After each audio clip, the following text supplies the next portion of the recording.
जय जिनेन्द्र दर्शकों। प्रथम श्लोक के उपरांत आज हम द्वितीय श्लोक पर चर्चा करते हैं। इस द्वितीय श्लोक में भगवान आदिनाथ, भगवान अजितनाथ एवं भगवान संभवनाथ उपर्युक्त तीनों तीर्थंकरों से ये कल्याण की कामना की गई है कि हे जिन, आप हमेशा हमारे ध्यान में बने रहें और आपके ध्यान से ही मेरा हमेशा सुप्रभात हो। अगला श्लोक पढ़ते हैं।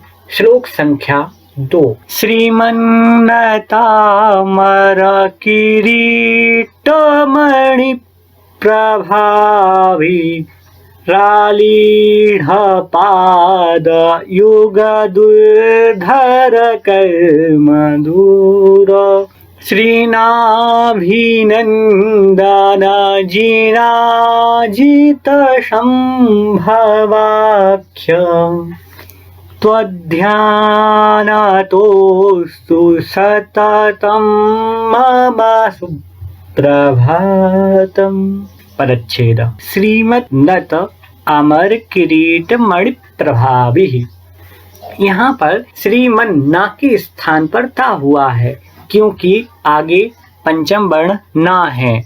नत में अंत में आ रहा है और बाद में अमर का भी आ रहा है। इन दोनों के स्थान पर दीर्घ संधि हो जाएगी और बन जाएगा श्रीमन्नतामर। आगे किरीट मणि प्रभावी ही। प्रभावी यहाँ अंत में विसर्ग आएगा। जो रालीढ़ है, रालीढ़ के रा का विसर्ग हो जाएगा और उसमें से आ निकलेगा तो बन जाएगा आलीढ़ पाद युग दुर्धर कर्म दूर। आगे श्री नाभिनंदन जिन अजित, यहाँ आपस में दीर्घ संधि हुई है। जिनाजित परिच्छेद करेंगे। जिन अजित। संभव आख्य, यहाँ भी दीर्घ संधि हुई थी। संभव आख्य, संभवाख्य। तो ध्यानतः, यहाँ विसर्ग संधि पुनः पूर्व संधि के नियम से तो ध्यान तोस्तु इस तरीके से बना था। तो ध्यानतः अस्तु सततम मम सुप्रभातम। आइए एक एक शब्द से श्लोक का अर्थ स्पष्ट तरीके से समझते हैं। श्रीमत अर्थात श्रीमान, जो श्री से युक्त होते हैं उन्हें श्रीमान इस तरीके से कहा जाता है। श्री भी अर्थात लक्ष्मी भी दो तरीके से है, अंतरंग और बहिरंग। ये जो स्वामी हैं, तीर्थंकर हैं, ये तीर्थंकर अंतरंग और बहिरंग दोनों प्रकार की लक्ष्मियों से सहित होते हैं। अंतरंग लक्ष्मी में केवल ज्ञान इत्यादि तथा बहिरंग लक्ष्मी में समवस्त्रण इत्यादि देखे जाते हैं। नत अर्थात झुके हुए। अमर किरीट, अमर अर्थात देवों के, किरीट अर्थात मुकुट, तो देवों के मुकुटों की। मणि प्रभावी, मणियों की कांति से। मणि प्रभावी में यहाँ पर तृतीया बहुवचन का प्रयोग किया गया है। तो मणियों की कांति से, एक प्रकार की कांति नहीं है, उनके मुकुटों में अनेकानेक प्रकार की कांति पाई जाती है, चमक पाई जाती, द्योत पाई जाती है। उसी कांति से आलीढ़ अर्थात व्याप्त। पाद युग, पाद अर्थात चरण, युग अर्थात युगल, जो द्वंद्व होता है, जोड़ा होता है, उस जोड़े को युगल, युग, द्वंद्व इस तरीके से अनेकानेक नामों से पुकारा जाता है। पाद युग, पाद युग अर्थात चरण युगल, दोनों चरण। तो दोनों चरण देवों के मुकुटों की मणियों की कांति से व्याप्त हैं। जो भगवान होते हैं, तीर्थंकर होते हैं, देवतागण उन तीर्थंकरों के पाद युगल में नतमस्तक हो जाते हैं और उनके झुकने से उनके मुकुटों में जो मणियां लगी हैं, उन मणियों में विभिन्न प्रकार का प्रकाश, विभिन्न प्रकार की कांति झलकती रहती है, स्पष्ट तरीके से दिखती रहती है। तो वही कांति जब भगवान के चरणों में देवतागण नतमस्तक हो जाते हैं तो उसी कांति से उनके चरण युगल व्याप्त हो जाते हैं। दुर अर्थात दुष्ट। धर अर्थात धारण करना। धर का तात्पर्य पर्वत भी होता है। एक शब्द में धर का अर्थ पर्वत भी लिया गया है। तो धर अर्थात पर्वत जैसे, जो दूर अर्थात दुष्ट हैं, निंदा युक्त हैं, ऐसे कर्म। कर्म कैसे हैं? कर्म दुष्ट होते हैं और पर्वत जैसे कठोर होते हैं। तो वही कर्मों की यहाँ चर्चा करते हुए कह रहे हैं कि जो दुर्धर कर्म हैं, पर्वत के समान कठोर और दुर अर्थात दुष्ट निंदा युक्त जो कर्म हैं, उन कर्मों से जो दूर अर्थात बहुत दूर है। ऐसे श्री नाभिनंदन, श्री नाभि राय अर्थात जो नाभि राजा थे, उन नाभि राजा के जो नंदन है, पुत्र हैं, कौन है? भगवान आदिनाथ। ऐसे नाभि राय के पुत्र भगवान आदिनाथ। यहाँ संबोधन वाचक है, संबोधन दिया हुआ है। आगे कह रहे हैं जिन अजित, जिन अर्थात जिनेंद्र भगवान, अजित अर्थात अजितनाथ, द्वितीय नंबर के तीर्थंकर। यहाँ भी संबोधन लगा है, इसलिए हे जिन अजितनाथ, हे जिनेंद्र भगवान, हे तीर्थंकर अजितनाथ। संभव आख्य, संभव अर्थात संभव, आख्य अर्थात नाम, तो संभव है नाम जिनका। ऐसे हे तृतीय तीर्थंकर संभवनाथ, तो आपके ध्यानतः, ध्यान से, सततम हमेशा, मम मेरा, सुप्रभातम सुप्रभात, अस्तु हो, आपके ध्यान से ही मेरा हमेशा सुप्रभात हो। समस्त अर्थ देखिए। श्रीमान झुके हुए देवों के मुक्तों की मणियों की कांति से व्याप्त चरण युगल वाले देवतागण हैं। उनके मस्तिष्क पर मुकुट लगे हुए हैं, उन मुकुटों में मणियां लगी हुई हैं और उन मणियों से कांति प्रकाश निकलता रहता है।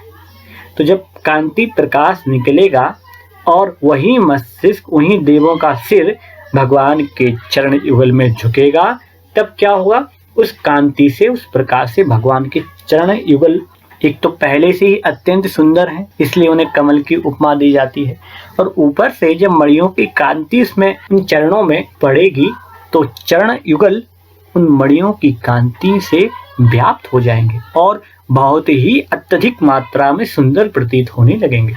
आगे देखिए, दुर्धर कर्मों से दूर, दुष्ट हैं ऐसे, तथा जो पर्वत के समान कठोर हैं ऐसे, कर्मों से जो दूर हैं ऐसे तीर्थंकर, हे आदिनाथ जिन, हे आदित्यनाथ जिन, हे संभवनाथ जिन, आपके ध्यान से ही मेरा हमेशा सुप्रभात हो।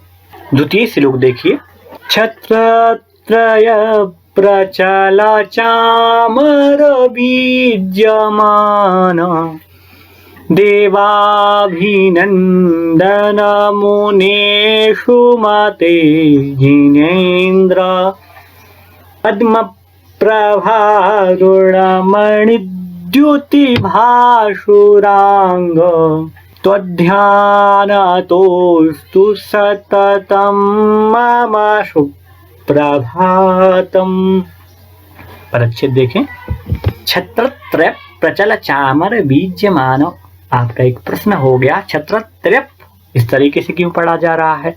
क्योंकि पा और रा संयुक्त वर्ण है, और जब भी कभी संयुक्त वर्ण यदि आता है तो पिछले वाले शब्द पर जोर दे करके पढ़ा जाता है। जैसे भक्ता मरप, यहाँ भी जोर दे के पढ़ेंगे, वैसे ही छत्रत्रय इस तरीके से पढ़ा जाएगा। प्रचल चामर बीजमान देव अभिनंदन मुने, यहाँ आपस में दीर्घ संधि है, देवाभिनंदन मुने इस तरीके से बन जाएगा।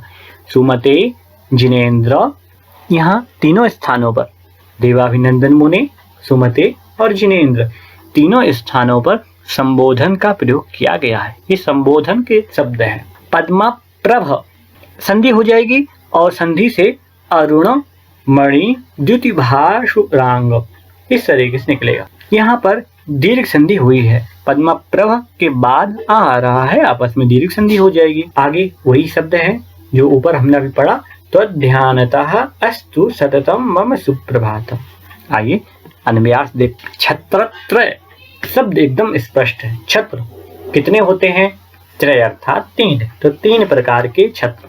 प्रचल चामर बीजमान, प्रचल अर्थात चलायमान हो रहे हैं, चामर अर्थात चमर जो चलायमान हो रहे हैं अर्थात ढुलते हुए चंचल चमर वाले। बीजमान, बीजमान शब्द का प्रयोग भी उनके लिए किया जाता है जो अत्यंत उत्कृष्ट होते हैं, कुलीन होते हैं। बीज का तात्पर्य होता है कुलीन, तो बीजमान अर्थात कुलीनता युक्त जो चमर होते हैं, चमर भी बहुत ही उत्कृष्ट कोटि के होते हैं। तो ऐसे ढुलते हुए चंचल चमर वाले देव अभिनंदन मुने, हे देवादिदेव, अभिनंदन मुनीन्द्र, मुनियों के स्वामी को मुनीन्द्र कहा जाता है। और मुनियों के स्वामी कौन है? तीर्थंकर भगवान।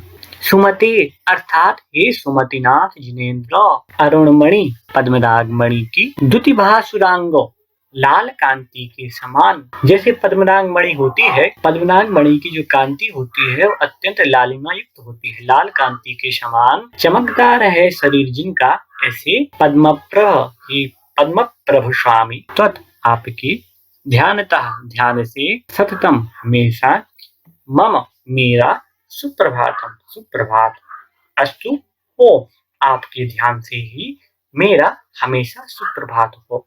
तो उपर्युक्त द्वितीय श्लोक में आदिनाथ, अजितनाथ और शंभवनाथ भगवान की चर्चा हुई और एक कामना की, हे जिनेन्द्र हे तीर्थंकर, आपके ध्यान से ही हमेशा मेरा सुप्रभात हो।